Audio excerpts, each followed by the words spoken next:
வணக்கம் நண்பர்களே, முக்கியமான சில டாபிக்ஸை இந்த பதிவில் பார்க்க போகிறோங்க.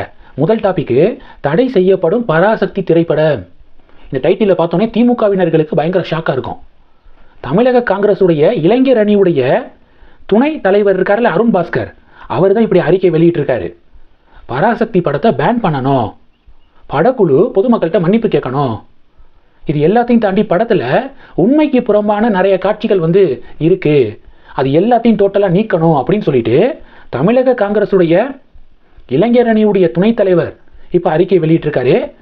இந்த பராசக்தி படத்தை திமுகவினர்கள் பார்த்தீங்கன்னா செலிப்ரேட் பண்ணிக்கிட்டு இருக்காங்க. அண்ணாமலை கூட கேட்டார், தன்னோடு கூட்டணியில் இருக்கக்கூடிய காங்கிரஸ் செய்த அடாவடித்தனத்தை 1964-65 காங்கிரஸுடைய அடாவடித்தனத்தை படத்தில் தோல் உரித்து காமிச்சிருக்காங்க. அதனால படக்குழுவுக்கு பாராட்டு அப்படின்னு அண்ணாமலை கோயம்புத்தூர் குசும்புல கிண்டல் பண்ணியிருந்தார்ல. காங்கிரஸ் ஃபுல்லாக எதுக்காக இந்த படத்தை ரிலீஸ் பண்ணீங்க அப்படின்னு கொந்தளிச்சுக்கு இருக்காங்க. திமுக காரங்க படத்துக்கு ஃபயர் விட்டுக்கு இருக்காங்க. இந்த பரபரப்பான சூழலில் தான் இந்த படத்தை பேன் பண்ணணும் அப்படின்னு காங்கிரஸுடைய ஒரு முக்கியமான நிர்வாகி அறிக்கை வெளியிட்டிருக்காரு. ஒன்று. ரெண்டாவது, காங்கிரஸ்காரங்களுக்கு எது தெரியுமா பயங்கர கடுப்பு, எதை வேணாலும் ஏற்றுக்க வேண்டாம், ஆனால் இந்திரா காந்தி அவர்களுடைய கேரக்டரில் ஒருத்தங்களை நடிக்க வச்சிருக்கீங்க பாருங்க. இதுக்கு பாஜக எம்பி கங்கனா ரணாவத்தே இந்திரா காந்தியுடைய கேரக்டரில் நல்லா பொருந்திருப்பாங்க. அவங்க எமர்ஜென்சி அப்படின்னு ஒரு படம் எடுத்தாங்க, கங்கனா ரணாவத். அப்படியே பார்க்கும்போது இந்திரா காந்தி அவர்கள் மாதிரியே இருந்தாங்க, மேக்கப்லாம் அவ்வளவு சூப்பராக இருந்துச்சு. ஆனால் பராசக்தியில் இவங்க இந்திரா காந்தியா அப்படின்னு சொல்லிட்டு காங்கிரஸ்காரங்க மேலும் கடுப்பை வெளிப்படுத்துகிறாங்க. இன்னொரு விஷயம், திமுக பயங்கர சோகம்.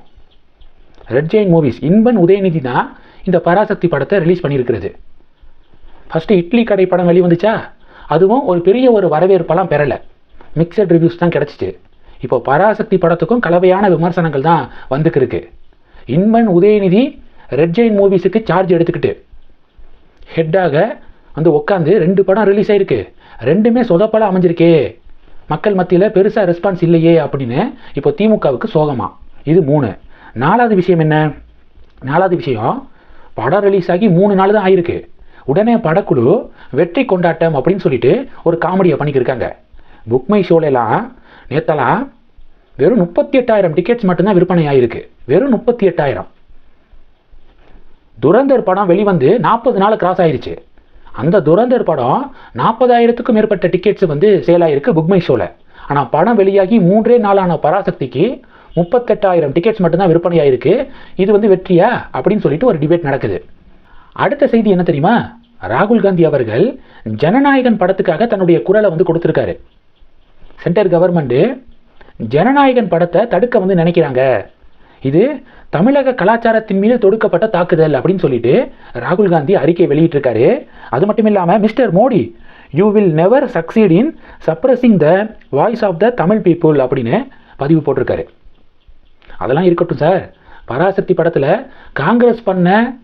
காங்கிரஸ் எப்படி ஹிந்தியை திணிச்சாங்க அப்படின்னு பராசக்தி படத்தை உங்களுடைய பார்ட்னர் வெளியிட்டிருக்காங்க, டிஎம்கே வெளியிட்டிருக்காங்க, அதை பற்றி 2 ரிவ்யூ கொடுத்துட்டு போங்க அப்படின்னு சொல்லிட்டு பாஜக காரங்க கிண்டல் பண்ணுறாங்க. இதெல்லாம் பார்க்குறோம், பரபரப்பை ஏற்படுத்தியிருக்கு.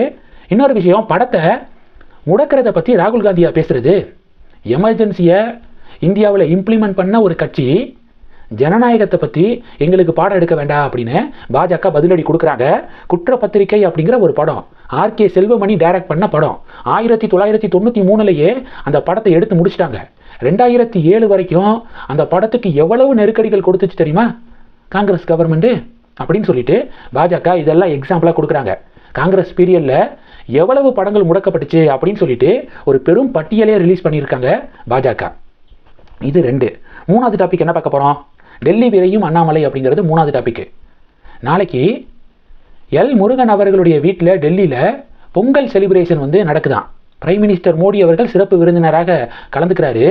அந்த நிகழ்ச்சியில் அண்ணாமலை பங்கேற்க அழைப்பு கொடுக்கப்பட்டிருக்கான். அந்த அழைப்பை ஏற்று அண்ணாமலை அவர்கள் டெல்லி புறப்படுகிறார் அப்படிங்கிற ஒரு செய்தி கிடைச்சிருக்கு. இந்த டாபிக்ஸ் எல்லாத்தையும் பற்றி உங்களுடைய பார்வைகளை மறக்காமல் கமெண்ட் பண்ணுங்கள். தொடர்ந்து கணக்கில் இருங்க, அடுத்தடுத்து நிறையா பதிவுகளை பார்க்க போகிறோம். நன்றி, ஜெய் ஹிந்த்.